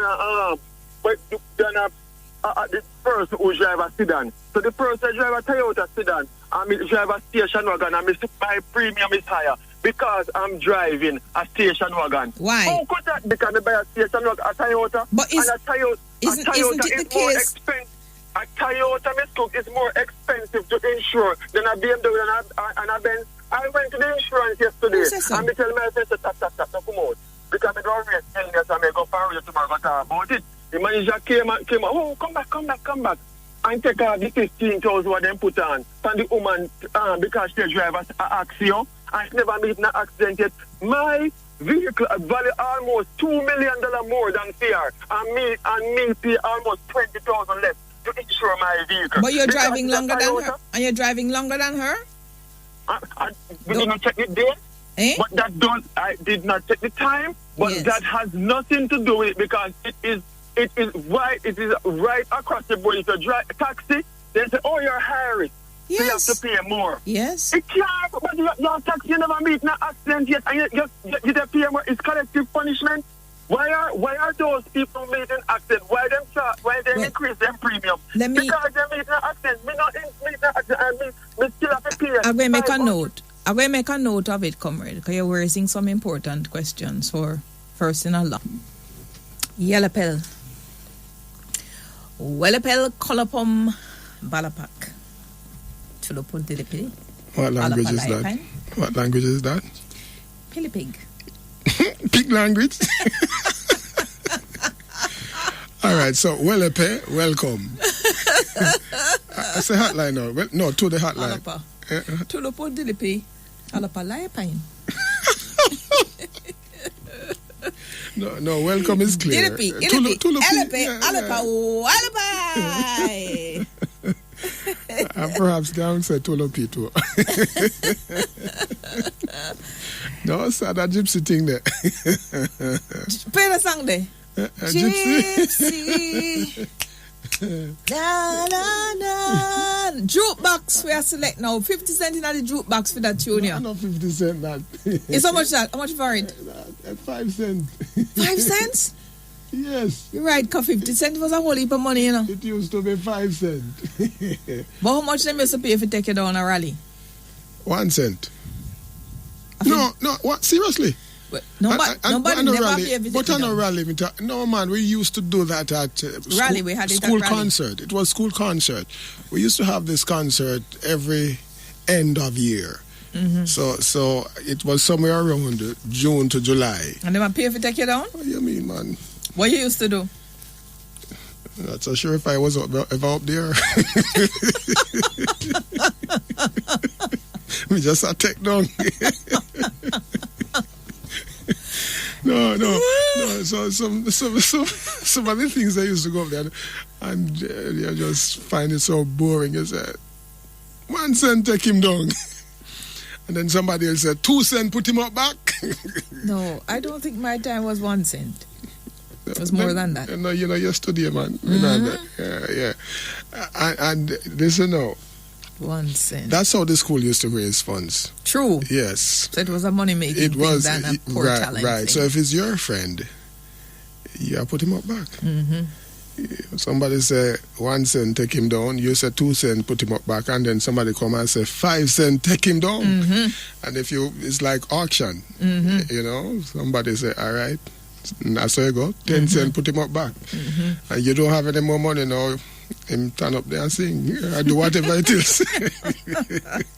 Those days are beautiful. Yeah, we used to call it breaking up. That's what we used to call it. Breaking up? A break-up concert. Never heard that one. I don't know of breaking up, because that's hard to do. But I think they link that with some kind of you don't know that? Alton. Is that real Clafina, man? Something's coming to my head sometimes. Why? Yeah, they linked it with in my time, the prize-giving thing, where the students used to be awarded for performance, for attendance, and best behavior, and academics, and all kinds of other things. So some would get books, some get toys, some get a uniform shirt and things like those. Yeah. We used to look forward to that, especially if you used to do well in your class. And if you know, boy, I'm never absent. So it was kind of like an incentive to ensure that you're at school every day, because at the end of the year, you're going to get a prize for best attendance. And the best attendance would run from grade 1 up to grade 6. What? Yeah, man. So best attendance in grade 6 as a boy, or best attendance in grade 6 as a girl. Yeah. And the same go all the way back down to grade 1. You remember those beautiful registers that the teachers used to keep? Oh man, they come in like station book. And the book, Lamb's Book of Life. And when they mark it, you ever seen the book yet? How they mark it? Yeah. When they mark your present, so they go up diagonally. Yeah, they come down diagonally. Like a lean every V. day. Yeah. That's so you just go zigzag, zigzag, zigzag, straight out. All right, like a machine with a zigzag. Like when you hem up close. Or other case, I'm not even so sure. Some teachers still do. That's lovely to keep that nice register. Yeah. But when you say you bring come at work, you 4 bags of food?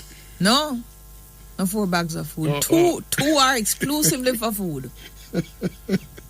Food. That includes water. You don't carry any pan? Yeah, I have shot pan. Oh, all right then. So I mean, I'm specific that. All right then. So you carry bag and pan come at work. A simple thing.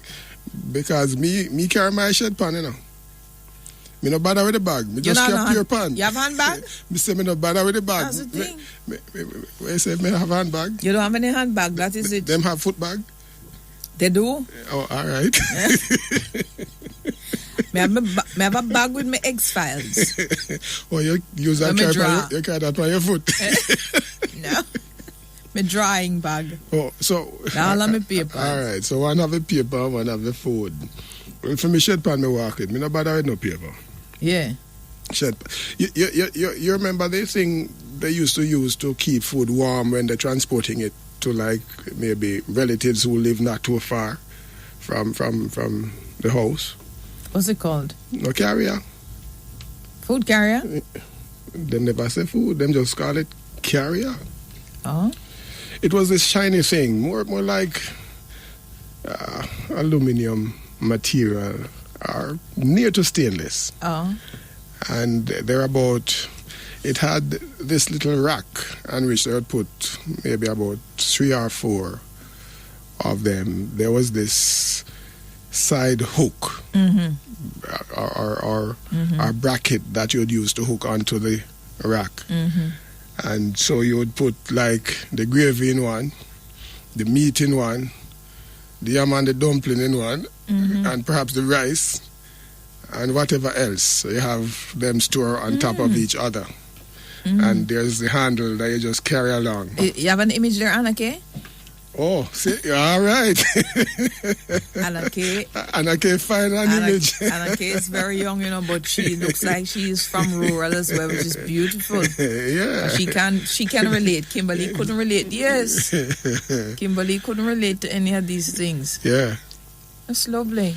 Right, so when you cook your Sunday, it's usually Sunday. Usually on a Sunday, you'd see people walking with the carrier.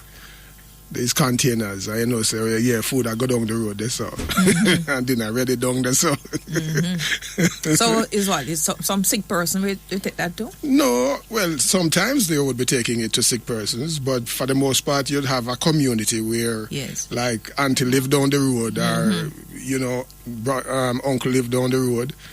And so... A one-yard cook. There you go. And so dinner start go round. Oh. And so some now cook no Sunday dish. Oh. Where they? In my kitchen, me there. I cook and listen reggae. Reggae band Sunday? In my kitchen. When the best of the reggae band Sunday? So, I want reggae. Cook me Sunday dish. Listen. Me cook me Sunday dish. We call it rice and peas and cabbage fish. Cabbage. To eat it every Sunday is my favorite. Cabbage? Cabbage. You know what cabbage mean? Yes. I've not heard that word. I wonder where does it come from? Cabbage. Your cabbage. Cabbage bad. I tell you, man, in cabbage, you see. I bet one heap of people never hear that word before. Which is different from cowich. Mm-hmm. And covich. And covich. Short for escovich. Is it escovich or what's it? What's proper? Escovich. Some beach. I don't know. Anyway, Miss Cora, I want me to ask you this, because this came up. Which of these is a brand and not a noun? A brand? Get your pencil. X and Y, get your pens at home, guys, and get your pens. I'm going to school now. Q-Tex. Write down. It's a brand and not a noun. Not a noun. No. Delco. Don't call me teacher. You want to phone a friend? Mrs. Seymour? Reverend Seymour. Delco. Hold on. Q-Tex. Oh, write for me, Anna. Write for me. Q-Tex Delco. Yes. Thermos. Mm-hmm. Let's leave it at that for now. So, you want to know which one a brand? You can say 1, 2, 3, or all of the above or none of the above. Which one of them is a brand? Well, all of them are short. And not a Them are no brand, them are short. Them are what? Short. That's a hug? That's a brand of what? Oh, God. Yeah. You have brand and they call the female short. I never said that the female name for short pig. I want a short pig. Yeah, Clinton said it used to be called penny concert. That thing that you call breaking. Yeah, it was penny concert. Penny concert. But we also call it breaking up. I agree with him. Breaking penny up? concert, yes. So we also call it breaking because back. it used to be at the end, the very last day at school. Yeah, penny. Mm-hmm. Penny concert. Yeah. So what's a brand of the three there you have? All three of them or none of them, or which ones? No, I don't see no brand. So when the woman said them all Q-Tex them finger? You think Q-Tex is that more like the short, me say. Eh? That would be more like the short. So you think the Q-Tex is a brand? A Q-Tex. What is it? Q-Tex. Meaning what? A nail polish? I don't know if you polish a nail, you know. Yeah, that's what it used to do. But in the paint the nail? Paints the nail. Right, so it paints the nail. But it's really a brand. Q-Tex is not a nail, it's a brand. But back in the days, that's all we know. So we say we got Q-Tex with finger. So Q-Tex was the brand. So Q-Tip is what? Q-Tip is also a brand. Okay. So they are all brands. Delco. Oh. Delco is a brand or is a I don't know if a brand are you old.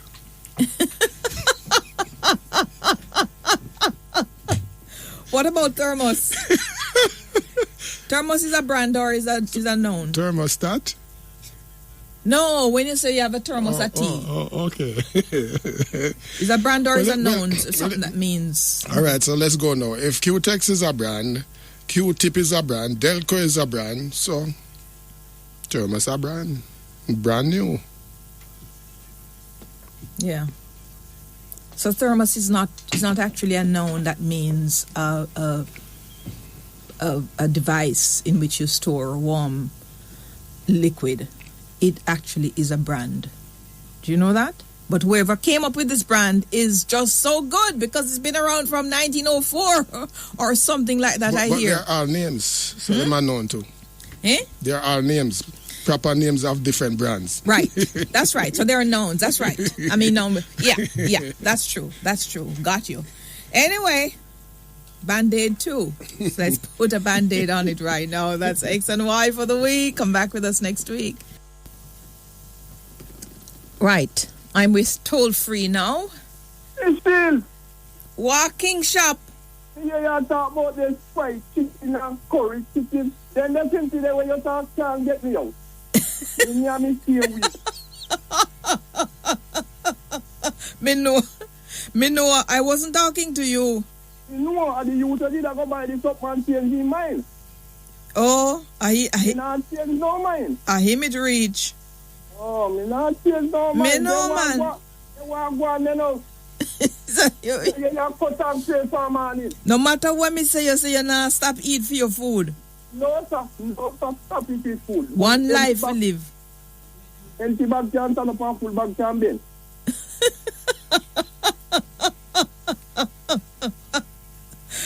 My God. Man, love you food. Tell me what I want for me. You cut and pray for morning. Me hear you call for church sister and you call for church sister. Deep on the line. Mm-hmm. Why we there at the time? Something is not right. Every minute we hear somebody dying. Yeah, man. Young people, them. Yeah, man. Mm-hmm. You don't know what is going on. Me there for me one-on-one. Tell DT say me come out back from where me belly. Which part? Hurry hold me belly and make 6 cents. Tell DT say me come back for. Me a weather body, you know, me can't stand when no water no there, you know. So you're done with the pig pen? Yes, man, I come out back for. The place get tired up, but me no short of water, but me have to come with the bigger portion of water there. Me a tell you say me a weather body. Yes. So you know weather body? Me hear about weather body. Me a weather body. Me no stand with part water no there. Me have to stand with water there. So which part you there now? Water hole? Me come back home, man. Me don't flat rock here. Don't a Craighead? Yes, me come back for Harry hole. Me no da hole. You're done with Harry hole? Me no done with it. Me no tell you. So me did tell Mr. Mullins month 2. So me a put in the 10 bottom. Never make them go and stand the dry. Then when the pig them are going there? You know, when me get them, I me no get them yet. Oh, so you just build the pig pen and wait upon the pig? Then you don't know say some good Samaritan. Find your way back home, white hog. Find your way back home. Light a candle. Sing a song and find your way back home. Tell me when the pig then come down there. Well, I me no get them yet. They no hit me and sing for them come down? Don't worry yourself, man. Cause since you build pig pen, they weird palm pig. They must find them way down there. Some good list, one of your kind list now go buy me 2 pig. You know worry yourself. You think I'll bush yet rabbit? And a what? You think I'll bush yet rabbit? And all bush eat rabbit. Mm-hmm. And all bush rabbit eat. Yeah, man, me there go and eat myself. Mm-hmm. I'm glad to hear you. Enjoy yourself. Have a great Valentine's Day. What are you going to do? Valentine's? Yeah, go cook or eat, man. No, man, roll my next one. Turn up, you want to do it. Turn up. Huh? Yeah, don't cook and eat. Don't put on the cylinder on fire. Cook food, eat. You don't have no problem with food. So you don't have no special Valentine's anything. You just have to cook whatever you have. Just have to cook food and eat, man, and just lay down on that sea and eat myself. No certain. Oh. Yeah, man. I mean, on 30 days, I want you to... When you again? Sean? Yeah, on 30 days, Sean there. Oh. Well, big them up for me. Yeah, man. Enjoy yourself. Yeah, man. Take care, you're on the people of Craighead. Yeah, man, all the best, man. You look BC there for me, everybody. All right, take care. Yeah, man, all right, me see. 9267615. Hello? Good afternoon, Mrs. Shield. How are you? Not too bad at all. You? Well, I'm holding on in there, ma'am. Youth speaking. Yes, youth. Good to have you. Yes, last time my battery did get knocked down, so we did put the reasoning. But we want to talk today about the compensation package with the public sector, what they offer. Yes. Are you in that sector? Well, I work across, you know. I'm more work with the union where deal with the matter. So here what's happening now, Michelle. Let's say the infirmary workers and the people who collect money in the bus park. And they're getting $9,000 a week. You following me, ma'am? Yeah, I'm hearing you, youth. Yes. The infirmary worker get $9,000 a week, but they does not get paid on each week. They get it on fortnight. So they get $18,000. What happened? The compensation package what they offer, they put on $6,000 and the $18,000 make $24,000. And believe me, Michelle, when I meet a lot of these workers and we discuss it, within the first week where they offer them the money over in December, the next payday, they draw back all those money from the workers. And some of the workers tell me that they draw more than the $6,000 what they offer. Draw it in what? Taxes? No, then just take back the money what they offer them. Draw it back as what though, youth? Then draw it back just like that, Miss Sheila, and draw more. Let's say, as I say, then give, let's say the infirmary workers, them, the man and the woman who work there with those people and sound mind and all those, getting $18,000 a fortnight. No, man, I heard the point you made. I'm just trying to...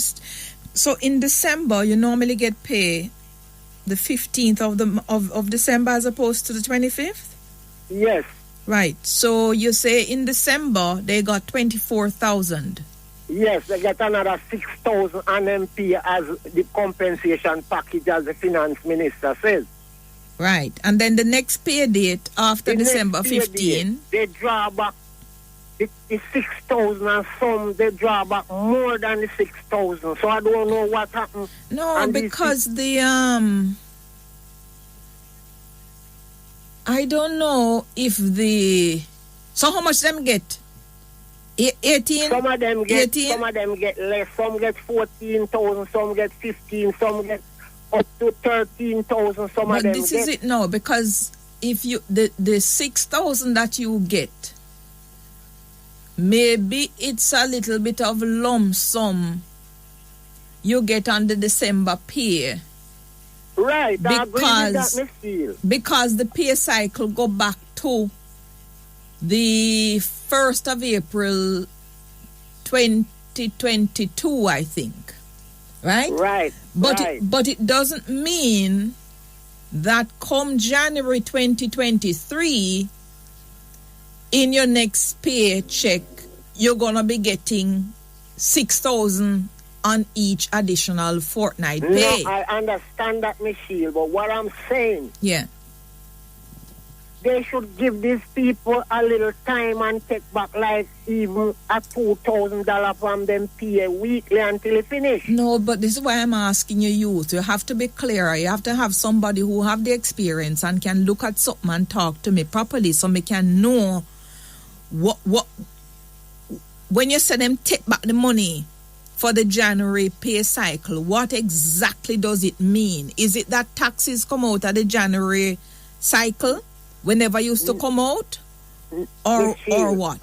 Let me explain it again if you don't fully understand what I'm saying. The 6,000 what they put on the 18,000 during the time in December as what you call a one-off lump sum, then what they get on them pay. All right.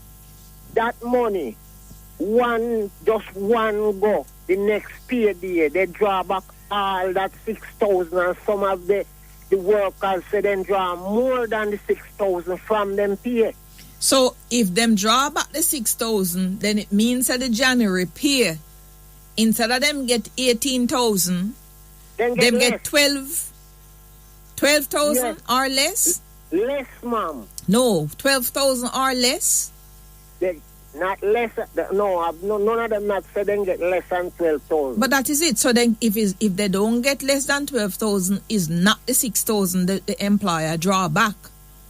It may very well be that because of the increase what them get because of the compensation review package, them now in an era where they have to pay taxes.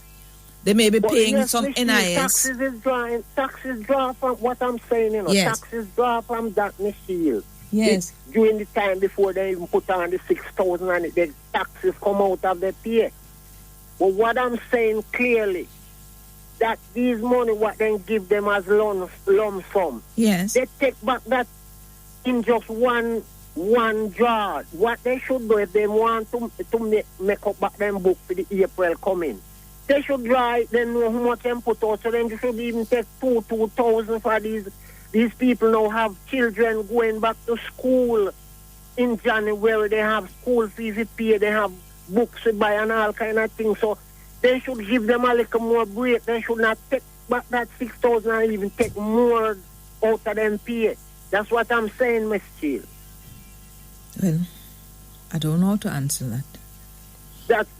The government, the administration supposed to deal more justified with the workers who working hard, looking after those people are infirm with unsound mind, cleaning stool and pieces. As far as I understand, youth, with this compensation review, as far as I understand, each and every public sector worker will, as a result of the compensation package, be better off than they were under the old regime. It may not appear so. That's how it. No, that is what is promised, and I have no reason to disbelieve this finance minister. People always, you know how Jamaicans stay. Every single time January come round, please not do this because I have children to go back to school. Then you hold off. Then you hear April come, Easter come. Please don't do this. Then summer. We have to save up money if you send Pitney go to school September, and there's never a good season to do anything. But as far as I hear, we're supposed to be better off. I gotta go. Happy Valentine's Day when it comes. Take care. Weekend, all right, take care. Look who is in studio to see me. DJ. Good to